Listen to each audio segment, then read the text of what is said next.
Well, good morning, everyone. Thank you for the kind introduction. My name is Frank Cannone. As mentioned, we're the Gibbons law firm, where I head up the corporate department. I'll be moderating this panel for the next 30 minutes with my panelists, John Geraghty and Peter Ulrich, who I'll introduce shortly.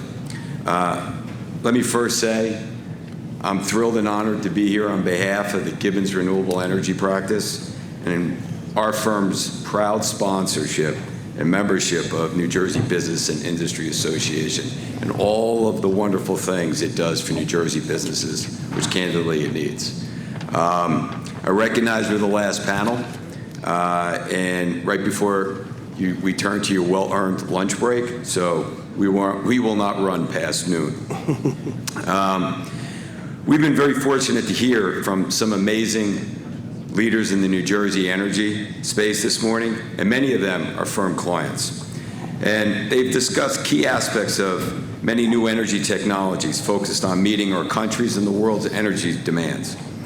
And we're certainly going to hear even more this afternoon. With respect to our panel, we're focused on financing new technologies, in particular following the recently passed Inflation Reduction Act of 2022, RIA, or the Act. The Act has many provisions relating to renewable and sustainable energy, with a significant emphasis on tax credit incentives. We'll discuss and drill down on some of them over the next half hour. Of note, under the Act, what it does. It restores the current PTC and the ITC to their pre-phase out rates. It replaces the existing renewable energy credit regime with a two-tiered system. It provides incremental tax credits for certain projects that meet domestic content requirements. It provides for alternate ways to monetize tax credits through a direct pay election or to sell tax credits. Very innovative. It extends the beginning of construction deadline for certain projects. It creates a technology-neutral tax credit system for zero greenhouse emission projects. It provides new credits for storage facilities and other new technologies like clean hydrogen, which we just heard about, nuclear energy, and others, as well as adding tax credits for manufacturers of solar and wind in the United States. As that great American philosopher and climate change advocate, Yogi Berra, once said, if you don't know where you're going to end up somewhere else. So I'd like to introduce John and Peter, who will make sure we end up in the right place, because they're fabulous at what they do. We had a brief introduction on John. As we know, he's with Marshall and Stevens. That was founded in 1932, and it's a leader in valuation, appraisal cost, segregation, transaction, advisory, and dispute resolution. John, as mentioned, is a managing director in the Energy and Infrastructure Project Finance practice and heads its Los Angeles and New York units. John has been leading teams structuring and negotiating large-scale, multi-party project financing since 1988 and has successfully closed high-yield debt and equity positions in a number of markets. Just to give you the sense of the depth of expertise, he executed his first solar project financing representing AT&T Capital as an equity investor in 1989, which was an 85 megawatt, 235 million leveraged lease with 3 other equity partners. I have to say, with my over 30 years of experience, I have not met any professional who has his expertise on capital finance as well as on the energy side combined. I'd like to introduce my partner and very good friend, Peter Ulrich. He heads up our tax department, which is critical in light of the Act and any of these projects that you foresee and get involved in because they're complicated. He oversees numerous tax structuring from M&A, joint ventures, business operations. He advises investors, sponsors of tax equity investments in renewable energy projects, especially with respect to addressing placed in service, beginning of construction concerns, and at-risk requirements. Any developer, sponsor is always concerned with those. Peter is an industry expert. All right, let's start. Hey, John, can you please offer up your initial comments on the Act, including some of its effects on the renewable energy industry generally, and in particular on renewable energy businesses? Thank you, Frank. First of all, those were very kind words, and they were extremely generous, so I'm sure it's going to cost me a dinner and some martinis. He was very, very kind. I think at 50,000 feet, this act came about very quickly over the course of the summer. So let's keep it at 50,000 feet for just a minute or two. A lot of people take a look at the act and they immediately think it's just a 10-year extension of the existing solar credits and the wind credits that have been around for many, many years. That's not what this act does. There is a change in 2025 that is very notable. The U.S. government has elected not to pick a horse in the race. They're not saying solar is key to our success or wind is key to our success. They are saying if you can produce a technology that generates energy and has zero contribution to greenhouse gases, you're going to get a tax credit. That's going to motivate a significant amount of innovation. And just, Mark from NJR, he was dead on with what he was saying. You've got an entire assortment of opportunities out there, and you've got players that are very bright at what they do, and they're going to be motivated economically. The United States government is economically motivating developers to innovate. So that is a big, big transition. They are not picking a horse in this race. They're just saying clean up the greenhouse gases. That's a major change in the approach. The second high-level attribute of the Act, I think, is as much to the chagrin of a lot of developers, there's an apprenticeship component of these projects where after 60 days, and Peter's going to keep me honest on this, but once the IRS provides guidance as to what constitutes proper apprenticeship staffing on these construction projects and the development teams and such, they are going to be paid through tax credits, which is the tool the United States government can use to economically motivate folks, to introduce new hires or people who have been transplanted from industries that have been shut down into the development, construction, and sourcing of the development of these renewable power projects. So what they're doing now is they're motivating people to teach young folks how to either redirect their career or to commence a new career in renewable energy. And this, as we saw in many, many charts, this energy, the transition to a clean electrical grid is going to take a long time. So this is a good career move for these young people. That's also very, very beneficial in the long run. And then finally, the third thing that I thought personally was pretty important is they're not leaving folks behind. To the extent a small rural town revolved around that 2,500 megawatt coal-fired power plant that created a heck of a lot of jobs for the local area, and that plant shut down. The federal government stepping in, and they will economically motivate developers to take that site, put new renewable and build something new and fresh there, but also recycle the existing infrastructure of that project. If you think about the infrastructure associated with the coal fire, a 2,500 megawatt power plant, there's a lot of things that will still function very, very nicely if you remove the fuel source, coal, and replace it with something different, the infrastructure itself. So the government is saying, don't throw that stuff away, recycle it. And also, don't leave the folks in that local town behind. Redirect them to work at the new plant with the upgraded infrastructure supporting that. So to me, Frank, those were the three as just a working class guy myself, the three main attributes that I found to be very beneficial and insightful in the act.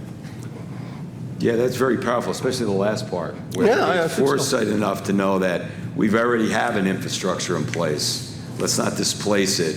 There's a lot of value with that, for a lot of social value, economic value, and just industry-wise, and utilizing converter. And we were talking about that earlier, and the other individuals preceding us talked about how they were combining different energy sources to make it cleaner, so they can use the infrastructure that was in place. So you can see the theme, which is very, very compelling. Let me ask a question about the act a little bit for both of you. Does a project need to meet both the prevailing wage requirements and the apprenticeship requirements for the ITC and PTC?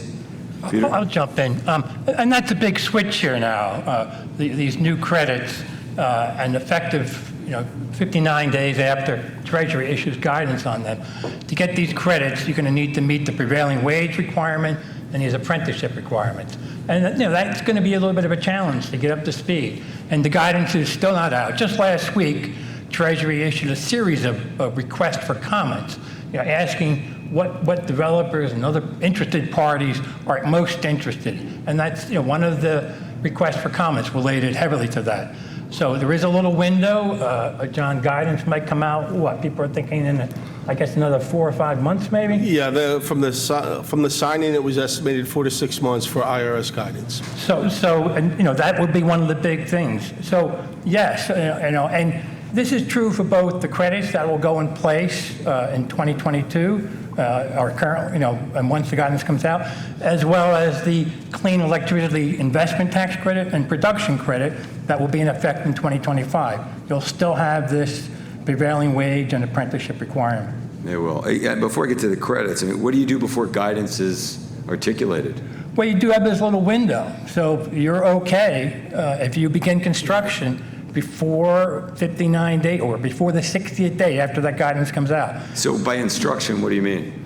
Well, there is guidance that's come out because the concept of begin construction was available with the 1603 grants, and it's still that. The whole structure of tax credit changed a little bit from start date to begin construction date. So there's already guidance. The expectation is the prior guidance, the Treasury will stick to that. They will. There's still a little question on that. It's nuanced, I can imagine. Like right? there could be. It Right. could be. And you know what, Frank, just to further that thought, there are a lot of states today that already have state-level incentives, New Jersey being one of them. And so they link this, if you want our state-level incentive, you've got to use prevailing wages. So, there's several states that comply with that. So candidly, I'm not sure the prevailing wage aspect of this is going to be that burdensome. It's going to be very interesting. I also worked on the design, build, develop side of things. And, if you wanted to build a solar array in Massachusetts, it might be, $2 a watt or $2.50 a watt to build it.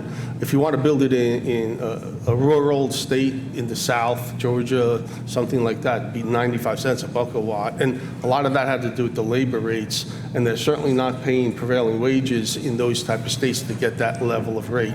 The implementation of the prevailing wage attributes of this requirement, and the federal government's taking it seriously. You get a 6% ITC if you don't meet these requirements, apprenticeship and prevailing wage. You get a 5 times multiplier only if you meet these 2 requirements. So the United States government is saying, pay prevailing wage to get these jobs done. The apprenticeship one was always interesting on the build side because, I'm not sure who picks how many apprentices are on the electrical crew. You got 30 electricians out there. How many are journeymen and how many are apprentices? I could be absolutely wrong here. My experience was that, it was the union hall that said how many apprentices you needed. It wasn't any like, I will take this many apprentices and then the ratio between the masters or the journeymen and the apprentices will be X. That was not necessarily in your total control. So I'm a little curious how the apprenticeship aspect of this is going to play out in strong union states. Yeah, I can only imagine. It might even become an HBO special someday. In addition to the base credits, What are the additional bonus credits that are available? As John was saying, you start off with the 6%, you get up to 30% on the ITC if you meet the prevailing wage and the apprenticeship requirements. But in addition, if you meet the domestic content requirement, you get another 10% on the ITC. If you fit within the energy community concept, you get another 10%. And then on the ITC only, there's also a low-income community concept. And all these definitions are in the Act, and there'll be additional guidance coming out. But one of the energy communities is a brownfield site. So that's very interesting, and we've got some clients calling in about that, and that definition is in the comprehensive 1980 Cleanup Act. So there's an overplay with environmental law there. But so and those add-on credits make it very interesting because you've got stacking. If you've got equity investors, they're going to be concerned. Well, what am I getting? What is the developer telling me I'm getting? And, will I make the test? And how can I be comfortable that I will make the test? John, do you want to? Yeah, there is a heck of a lot of analysis going on right now with these, we call them stacking provisions, for lack of a better phrase. Let's just do a scenario. I had one of my guys in LA, just a really good Excel modeler. We model take a vanilla 10 megawatt CNI project with all the parameters we see. We probably do 200 or 300 valuations of solar arrays a year, anywhere from $700 million for one project down to a middle school rooftop. We do it all, right? So, but if you take a generic 10 megawatt CNI project, the typical after-tax yield on this project with the 30% ITC is about 6.75% after-tax unleveraged yield at the project level. Throw that into a low-income community solar environment, and we see we get contracts to do 30 or 40 community solar projects in one portfolio. It's really blowing up, and it's a very good thing for the industry. All right, so you go from 30% to 40%. The yield goes to 8.2, and I'm not going to bury you in numbers, but that's a 145 basis point increase in your yield. That's 145 on 675. That's not so bad. But what surprised me is put that same community solar, low-income community solar facility on a brownfield, you get another 10%. That takes the yield up to 1010, which is 190 basis points. So it's not like each 10% is adding X number of basis points to the yield. The yield is increasing at an increasing rate. If you use U.S. content on that scenario and you get your 50% ITC up to 60% ITC, that yield goes up to 12.8%. That's 270 basis points above. So you went from 145 increase in bips to 190 to 270. The rate of yield increase is increasing at an increasing rate. So the benefits of stacking these things is extremely valuable. But what's happening there? All your yield is getting front-ended, and that's something maybe we could talk about. You're front-ending your entire yield to a tax attribute, investment tax credit right up front. But so you may adjust your power purchase contract pricing to solve for a yield. But then how do you, if you lower it too much, how do you pay everything out in the back end, because the ITC is not contributing to margin in year 15 to pay your O&M. So it's front-ending the yield, and investors have got to, or developers have got to keep an eye on the fact that a proper investment is a balance between yield and after-tax cash flow each year, not just a one number up front. And that's ITC, the investment tax credit. On the production tax credit, because it's earned over a longer time period, it's a whole different analysis. And you've got not just a yield tax analysis, you have a cash flow analysis too.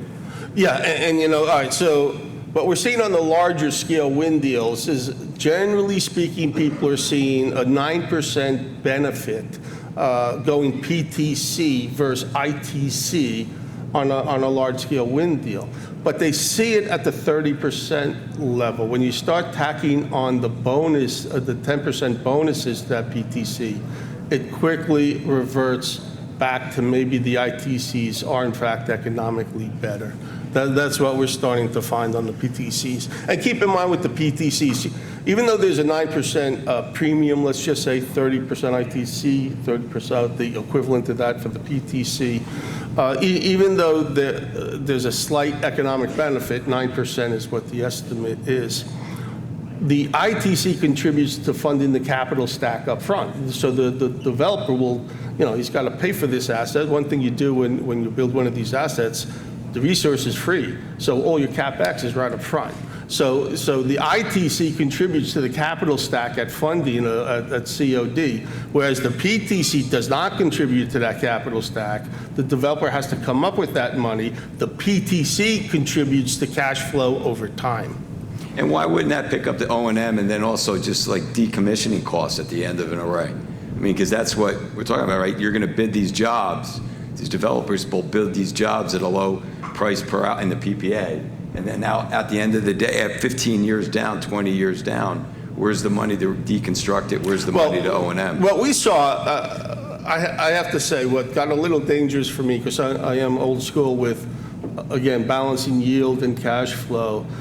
Illinois has an outstanding SREC program, and tons of Wall Street money went to Illinois, and they paid 15 years worth of SRECs in the first 5 years of the project. So the yields were fantastic. And so you started seeing a lot of 2-cent, 3-cent fixed price power purchase contracts for 20 years.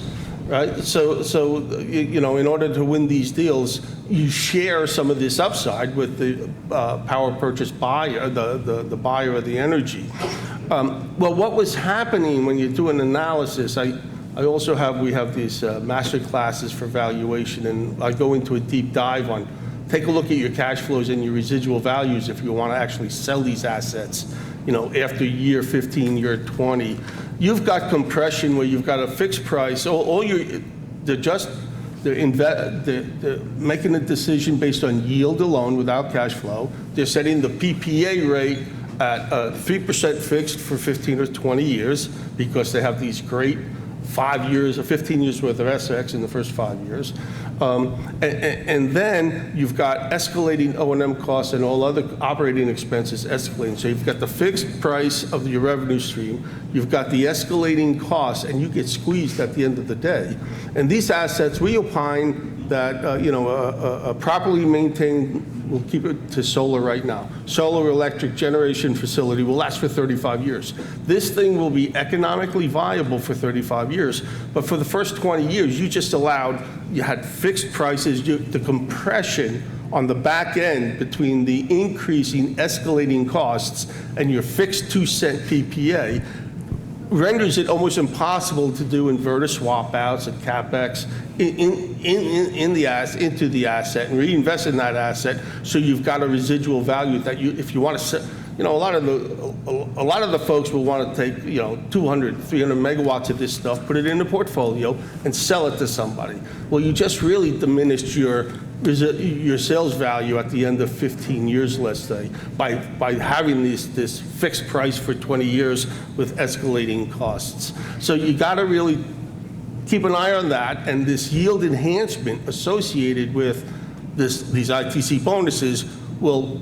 I'll predict there's a lot of pressure. You'll start seeing this happening by a lot of people simply pricing their PPAs to a yield and not necessarily to cash flow in the out years. Thank you. I know we're going to run up against that turkey club sandwich. So I want to get. Yeah, sorry about that. No. I want to get. I think it's important to talk about the transferability, the monetization of tax credits, and how it's been designed and the implication of that. Direct pay is really just a refundable credit. And the parties that can get that are typically tax-exempt entities, governmental entities. There are certain credits that are available for direct pay for taxable entities, okay, including partnerships. Transferability is available to taxable parties, all right? And you can transfer. And the buyer doesn't get tax bases in them, and the seller isn't taxed on them. That's a wrinkle. But the transferability is interesting. Transferability doesn't affect depreciation benefits, so there's still a big role for tax equity. And what I'm hearing and reading is that you may end up running sort of two different sets of investors. You could have an investor on both sides, on the equity, getting depreciation, as well as on the transferability of credits. But it's not clear that transferability is going to change the ball game as much as some people are saying. But it'll be interesting. It raises the possibility that new investors will come in. There's a question whether the passive activity and rules of 469 will apply to individual investors. Treasury is not eager, apparently, to have doctors and dentists buy into these. But that's open. And the administration may say, we want this done. Open it up. So that's another area of uncertainty.